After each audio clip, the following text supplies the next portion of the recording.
Hey everyone, welcome to Friday Q&A. Thanks so much for all your questions last week. I really enjoyed putting the video together. If you have questions for next week, as always, get them in the comment section here. I would love to hear from all of you guys. Let's get straight into this week's questions. Do I use shampoo or shampoo and conditioner? My hair routine, I wash my hair about once a week. That's why it often looks a little bit greasy on a couple of videos. And I shampoo it twice and then I condition it. And then when it's dried, I add a little bit of like argan oil, also known as Moroccan oil, just to the tips. And that is how I keep my hair looking so luscious. As for my eyebrows, you don't want to talk about that. Do I have any experience with the Mesa Boogie dual rectifiers, in particular the solo head? Do I ever? One of my favorite amps of all time, which you can probably just see in the corner here, is my old 2-channel dual rectifier.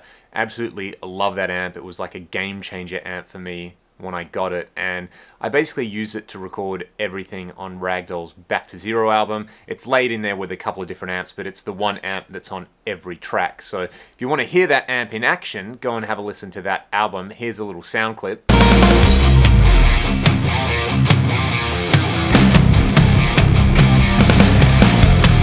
your mind and find yourself, cast aside and broken.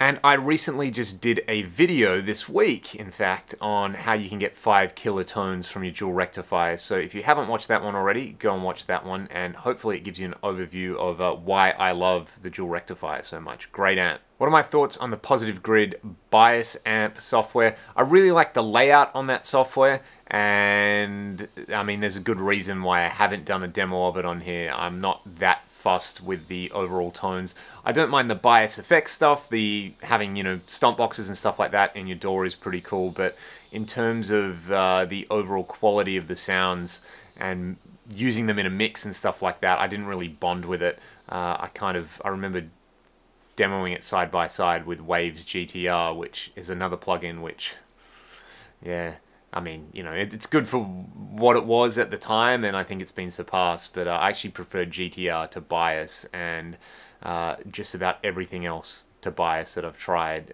The Mercurial plugins, the Fortin Nameless suite, as I always say, they're my like 2 favorite guitar plugins. Waves Supermodels, the PRS one is pretty good, and I did a demo this week of the STL Tonality plugin, which is pretty cool as well if you're approaching it as like a reamping tool. But my go-to would still be like Spark and Reaxis by Mercurial. So regarding the video I did with the Atomic Amplifier, when I dial in a tone on my studio monitors, does it sound the same through a PA at a gig? Of course it doesn't, but what's more important to me is, does it translate well from my studio monitors to just about any PA? And the idea there is that obviously if you're using a particular PA in a particular room, the engineer is going to tune it to the room. So what using the Atoms with the Atomic or with the Axe-Fx or just about anything else that I do is it gives me a pretty neutral reference source. So I know what I listen for isn't so much the overall tone, is listening out for like harsh frequencies and things like that that may get amplified in a PA, especially a smaller PA which may not be totally flat. So it doesn't sound the same. Of course it doesn't sound the same. Different monitoring systems in different rooms are going to sound different, but I find that whatever I dial in on the Atoms translates well to different PA systems. Like if I do have to tweak something, it can normally just be done at the board and I can leave my presets flat. So I hope that kind of makes sense. It's not going to sound the same, obviously because they're different speakers and then different volumes. So anytime I dial in a live patch, I'll crank my Atoms all the way up and sit here in the room and, yeah, like I said, just listen out for those harsh frequencies and just make sure it feels good moving some air and it's not making me, you know, not feeling like an ice pick in my ears or anything like that. And yeah, then I find it translates really well to different PAs because I don't have control over the different PAs in different rooms, but I do have control over those harsh frequencies in my tone.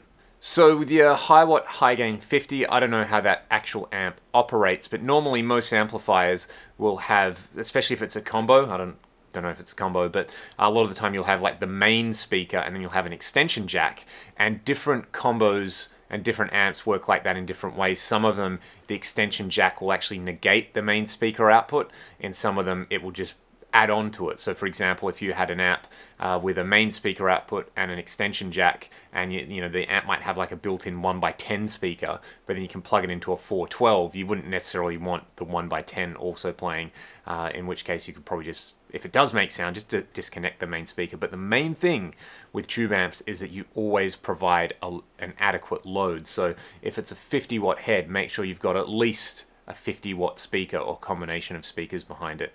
And it should, you know, if it's a speaker jack, then you should run a speaker cable to a speaker cabinet through it. So hopefully you should be able to use either the main output or the extension output, run it to a cab. But it's really important that the cab is connected and that it's connected with a speaker cable, otherwise you will blow it up. How much would it take to max out the CPU on the Axe-FX 3? This sounds like a fun little experiment, so let's jump over to Axe Edit. I'm just going to start adding blocks. I'll start with the really CPU intensive blocks like amps and reverbs and multi-delays, and we'll just see how many we can layer in there, because I think I've tried this once and I remember getting a lot of blocks, but let's see specifically what you can get in there.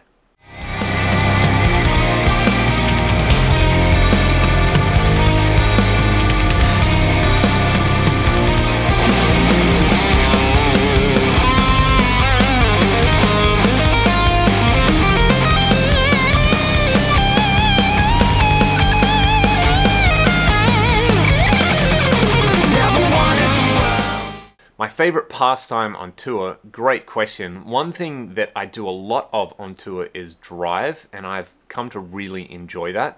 Even if it's, you know, like, oh man, we've done some epic drives through the US in the past, and it's kind of really fun because I just enjoy that. If you're on a long road trip, it's nice to have something to do, and for me it's just watching the road and, you know, checking out sights on the way. But in terms of like a pastime on tour, you know, I don't really take games on the road. I try to take as little as possible. So normally it's just listening to music. Like if I can, you know, get up in the morning and, you know, while I'm brushing my teeth and taking a shower and doing all that kind of stuff, I'll just put some tunes on, and I normally have like a tour playlist of a bunch of songs that I get fixated on. So it would probably either be driving, which, you know, that's not really a pastime, it's kind of essential, or yeah, literally it's a good time to listen to music for me. Other than that, sightseeing. I love going to new places and just checking out what's going on. When we did Europe a few years ago, there's just, compared to Australia, which, you know, the colonial history of Australia has erased so much of the indigenous history, and yeah, it's a whole thing with that, the recognition, and, you know, in Australian culture they just kind of gloss over all this stuff. It's like, yeah, you know, the Europeans came 200 years ago and then they built stuff and there was nothing here, which is a pretty myopic view of history. But going to Europe and, you know, being able to go somewhere and have someone go, yeah, this was like an old Roman complex that they built 2,500 years ago, is pretty amazing. So I really did enjoy that about Europe, just the historical artifacts and food. It's got to be food. I love eating on tour. You know, you're in a new city, there's new restaurants, there's new cuisine, so yeah.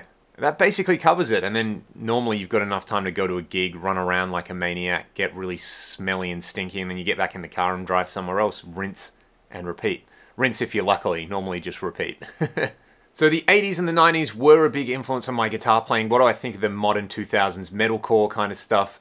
When I was learning to play guitar, this was the sort of stuff that I would listen to like tangentially. Like everyone seems to have that friend who's got like an LTD and they just listen to breakdowns when you're in high school, and I had a friend like that, and he would often introduce me to stuff like Shadows Fall and Trivium and Killswitch Engage. I remember hearing them for the first time and just being like, what is this? And then very quickly this same person introduced me to In Flames and the whole like Swedish thing from the 90s that obviously a lot of metalcore bands were doing. And then from there I was sort of like, wow, this is really cool.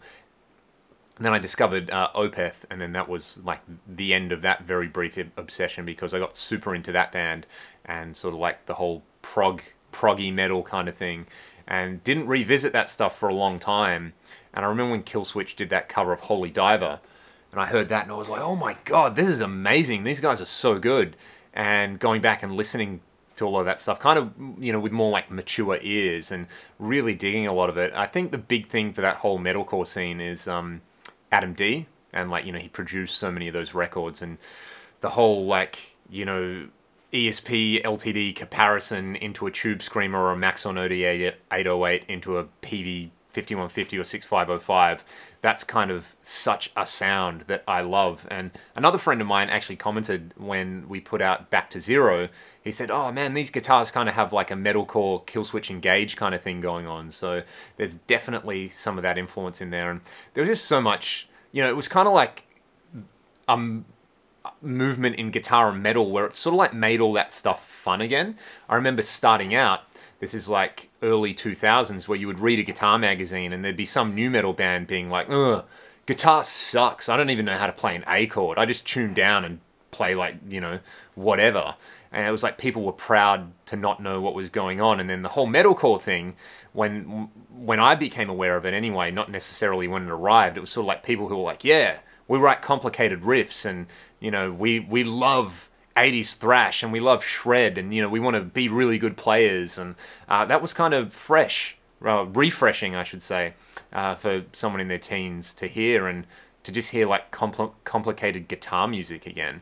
And yeah, so and you know, bands were having fun. I remember seeing like a photo of probably like Atriu or someone, and they're playing at a festival, and they've all got their guitars behind their heads, and one of them's playing like a George Lynch Tiger guitar. And so I think that was kind of cool, the way metalcore bands, like, they embraced obviously the like whole Swedish melodic death scene and then 80s thrash, but also there was like this little bit of hair metal in there, and that people didn't seem to take themselves too seriously. And Lamb of God, they're not, I mean, are Lamb of God a metalcore band? Who knows? But they were a band that I remember listening to and just absolutely loving the grooves, and that was, again, super cool to hear, like a band who obviously worships Pantera, but doing something that doesn't sound exactly the same. So, yeah, I like a lot of that stuff. I'm going to go and listen to some of it later today.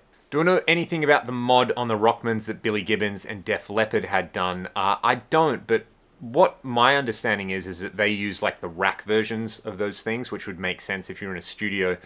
You got a whole bunch of high-end rack equipment, and you rack up a bunch of Rockmans, and there's your guitar rig. So that's something that I definitely have to investigate more. If anybody knows anything about that, please leave a comment, or any good resources. I know there is a Rockman website, but I'm not super aware of like if there were specific mods or they were just using different units. Do I ever get stuck on using the same few IRs and just find that everything else sounds shitty? Yes. Yes, this is why I only use a couple of IRs. It's such a deep rabbit hole. And I think because you can have balanced IRs, you know, where you look at the sort of spectrum and it's not too low heavy, it's not too mid-scooped, it's not too fizzy, and they can still sound radically different because of the type of microphone you use or the characteristics of the speaker. You know, if you've got like room reflections in there, the size of the cabinet, the type of the grill cloth on your cabinet, that even plays a factor in there. It just kind of comes down to taste for me. Like, you know, I like black coffee. Some people hate it and find it disgusting. It doesn't mean that one's better than the other. It's just literally a matter of taste. So I think there's certain things in IRs that you can look for which are, let's say, a little bit more objectively good. Like I said, them being balanced or anything like that. But I guess it's more just a case of character. Like, some people love the character that a greenback speaker has, and that's quite a complex thing. You know, it's like slightly more boosted in other areas and slightly like scooped in other areas, as opposed to like a Vintage 30 or a G12H30 or, you know, an Eminence or an EV. So the most important thing, I think, is that it's good to try other IRs, but you have to tweak the amp radically different when you do that. Often if you just set the amp and you go through IRs, there's going to be kind of like a synergy between like the amp settings and the IR settings, and you'll flick through until you find one that sounds good, and you're like, yeah, that sounds good, and then go and make music. That's what you should do. Don't worry about it too much. If you set the amp differently, probably go through the same set of IRs and be like, oh, that different one sounds good. In which case, go use it and play some music. So, yeah, I mean, the reality is like when I record guitar with a cabinet, I normally use a 57 and I put it on the cap of my favorite speaker, and then I might blend a bit of a ribbon in. And then I'll twist knobs on the amp, because I know that that setting is going to be relatively balanced and pleasant to listen to, and then I can hear the character of the amp. Same thing applies with IRs. So if you're worried about it, don't be, just because, you know, you like what you like. Embrace it. Does the Axe 3 sound identical to a real Recto? I have got a comparison video between these where I still haven't told people which is the real amp and the real Recto. If I can remember, I'll put a link up to this in the video description. To my ears, the Axe FX Recto one sounds spot on to my Rev G, which is one of my favorite amps ever. And I just did a studio diary video that came out on Thursday this week, where I'm using the Axe FX3 Recto to record some new ragdoll stuff, and it sounds exactly the way I remember my old Recto sounding when we did Back to Zero, so win-win. I think it sounds incredible. AVT20 Tribute or a Lead 12 head? My answer would be both of them in stereo, one with a Boss HM2 pedal, one with a Metal Zone pedal, and just play Swedish death metal with it and make awesome stuff. But in all seriousness, I haven't tried the AVT20, but the AVTs weren't bad amps. They're an amp that this year I want to try and do a demo of. But the Lead 12, you know, it's nice and small, and it's purely transistor based, so you don't ever have to think about changing tubes or anything. And yeah, I'm kind of partial to it because it was my first amp. But just get both. Why not? Why not? More fun, right? More is more. This is a great question. Have I ever tried a frameless Cobra? I haven't, but I remember when it was the in vogue metal amp, probably sometime in the mid to late 2000s.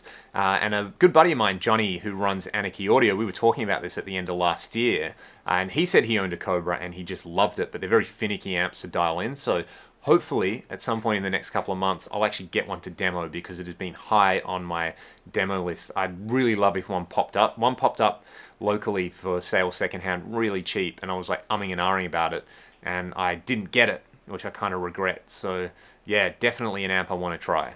Okay, this is a longer one, so I'm going to try to read it out. Let's do this. Thanks for the vid, great as usual. Well, thank you, I appreciate that. Have you ever found yourself gigging in small indoor venues with the AX8 and the sound guy who's used to combining the tone coming directly from the cab and the mic'd sound tells you that the tone is a bit weak because there's no cab on stage? Yep, a good example of this would have been when we played in Germany. I was using the Axe FX Ultra, and we played this really small club, and literally, like, the PA, you know, the PA speakers were about the size of my face. I got a pretty big face, but nevertheless, and they were set up behind the band. It was like, you know, less than 100 people in this club, and I remember playing, and there was this guy in the crowd, and he came up and he was like, "Oh, dude, you know, your guitar sounds a little bit weak." And the solution to that was basically to just pump the mids. So I think from memory, I had on the global graphic like a cut at 4K, which normally takes a lot of the sort of like fizz out of a big speaker, or that sort of like ice picky thing. There's a mosquito, that's not good. I'll deal with that later. So yeah, I think, to be honest though, using like sort of room mics or far field IRs, I haven't had a lot of luck with that. It's literally just a case of like turning the guitar up. One thing that you might try, which I would suggest, and this is a good example of like working with the sound guy and them knowing their system, a lot of the time in smaller places like that, you're still going to have like on stage monitors. So if you are using in-ears and you're singing, you probably don't need the wedge which is in front of you. So what you can do is basically just chuck that wedge where your guitar amp would be and face it out at the audience. And that's probably going to create some like phasing issues, but it will give you a little bit of like an on-stage sound. And you can even tune that wedge. You know, a typical guitar speaker doesn't really put out much above like 5.5K. So what you can do on that speaker is like low pass it. So it's just basically pumping out some low end and some mids, and then you'll get the like high end and the rest of the sound from the speakers, and that would be one solution. Otherwise, in that kind of case, it might even just be worth grabbing like a small power amp, even if it's like an EHX Magnum and a 112 speaker. I've done a lot of gigs with the AX8 and a 112 speaker, and it works fine. You know, it sounds just like a combo. So it's more stuff to lug around, which is a pain in the ass. But in that case, that's probably the easiest solution. Or you can try the wedge thing, or you know, your sound guy can just get a life, because as you all now know, sound guys, they're either awesome or they're not so awesome, and they're like. Actually, another story. There's been a few of these from our European tour. First gig we ever did in Europe, we're playing this bike festival in Switzerland. Huge stage, like just amazing stage, and we're on there and it sounded huge on stage, and you know, our bass player uses a Sans amp and he plays with a bit of distortion, and this like Swiss sound guy comes up to him and he's trying to like speak a bit of English, and he's basically like bass sound shit. And it sort of runs going, oh, okay, cool, like obviously there's like too much level or something. And it was just like this guy wasn't used to mixing bands with bass distortion, so I was like, no, that's how the bass sounds, just turn it up. And then he was complaining that there was feedback, and we're all running direct, and then I look behind the drummer, and there's literally like 8 15-inch speakers just absolutely blaring from straight behind the drum kit as a drum fill. So yeah, maybe it wasn't the bass player's fault. To cap off that story though, like I said, adding a lot more mid-range in a small club like that certainly helped me, and basically in that case you just have to turn the guitars up through the PA, and if the sound guy isn't used to it, you got to try to get him to turn it up and work with him, so maybe buy him a beer or something. What's that? Digital modelling? What do you want to use that shit for, mate? Get a real amp. Yeah, one of them Fender JDMs or something. Vox, what is it? Vox, dual reverb Vox. That's what I had. I actually had a mate who had one. He reckons what you do, you get 6 of them, take speaker output, put it in the input of the other one. Trust me, you won't blow it. You just smoke a durry and drink a beer and you turn the amp up loud. You don't even mic it. Sounds sick. Sounds real good. If they don't like it, turn it up more. It's one gig. Venue owners like, boys, got to turn down. So you know what I did? Me volume's at 9. So I said, yeah, mate, I'm turning it down. Turned it to 10, dickhead. So that's why I don't want to use digital modelling, because fucking sounds shit, mate. Yeah. What next? Women playing rock music? Over my dead body, mate. Anyway, I've got to go smoke another dart. So when I did the video about the Axe FX3 Fender amps, apparently I was playing some funky stuff around the 9th fret. So let's make that our lick of the week, and I will show you guys some cool approaches there for what's going on. Okay, so I've got my Strat. The idea with this lick is that what you're going to play essentially is, we'll do it in C sharp because that's where I was doing it in the video. So in standard tuning, the 9th fret position. Let's see if I can actually get that in there. And the idea is this is quite a straightforward, like blues, 60s R&B kind of thing to do, where you would play a C sharp minor 7 chord. So normally, I mean, most of the time you could play like a C sharp minor bar chord in the 9th position. And then lift your pinky, and you're going to get C sharp minor 7. Then kind of the cool funk R&B way to play that is to discard the note on the A string, and use your thumb. And you don't have to use your thumb, but I like doing it. So your thumb is going to sit on the 9th fret of the low string, and then with your first finger you're going to bar the 9th fret on the D, G, and B. So you can play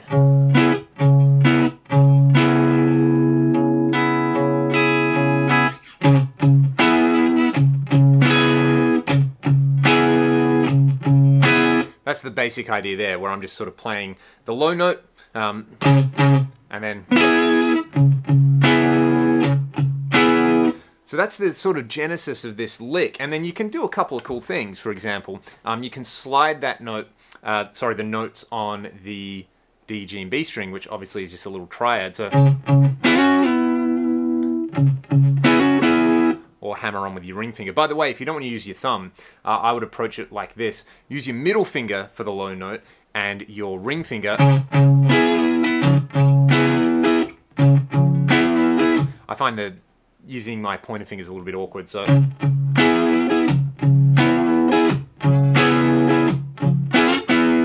That kind of thing, so...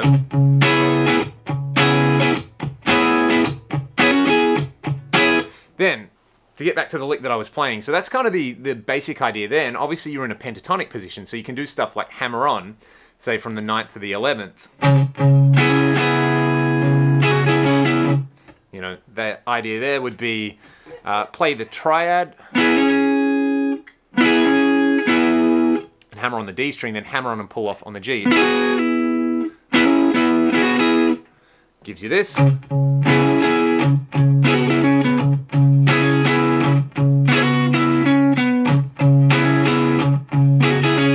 The other thing which is super cool is to do a trill.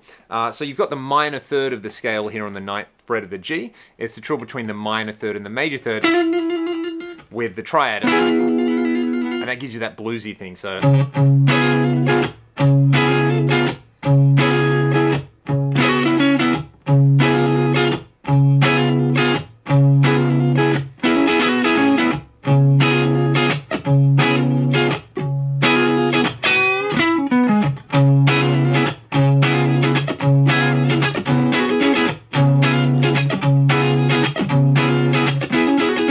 that kind of thing. So that's just a sort of genesis of that, and you could turn that into a 12-bar blues, right? So in C sharp, the next one would be, the 4 chord would be F sharp, so 2nd fret, and then the 5 chord would be the 4th fret, same thing. So you get this.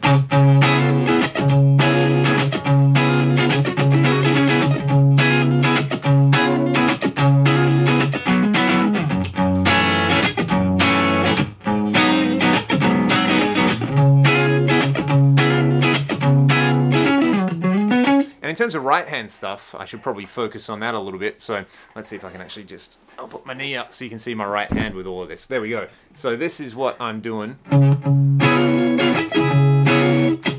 So it's down, down. And you get that kind of really make the upstroke late. So.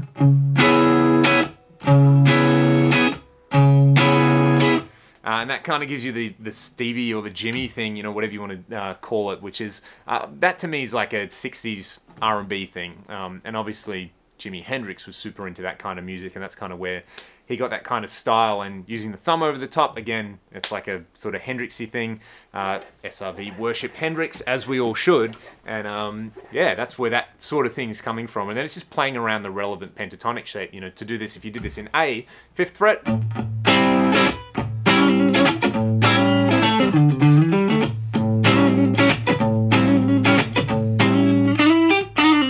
So just simple blues stuff.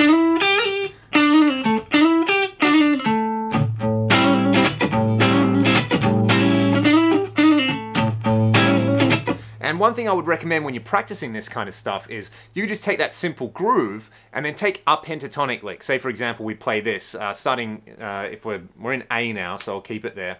Starting on the root note, you know, just something like this. And you play the groove.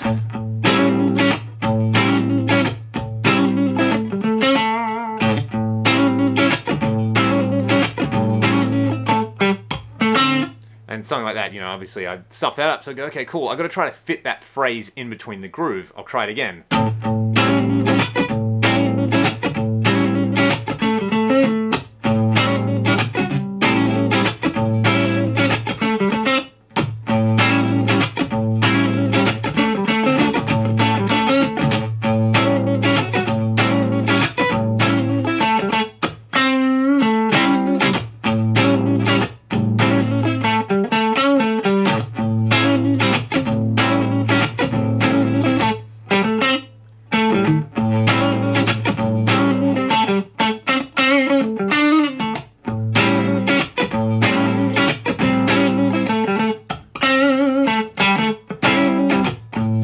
That kind of thing where you don't want to lose the groove.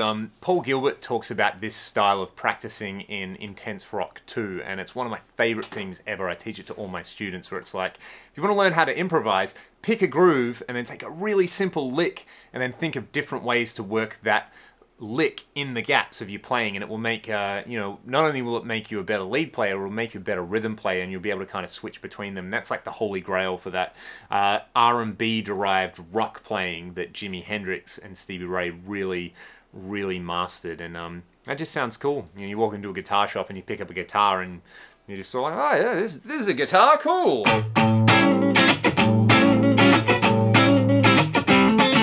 And it just sounds like you know what's going on. And really, when you're in a guitar shop, that's all that matters. That was Lick of the Week, and wasn't even really a lick. It was more just a groove-based thing. So if you guys enjoyed the video, as always, hit the subscribe button with the little bell. It doesn't cost you anything to do any of this, and you get a whole bunch of free content. So thank you so much for tuning in. I will see you all next week for Friday Q&A, and there'll be a whole week of fun content coming up. See you then.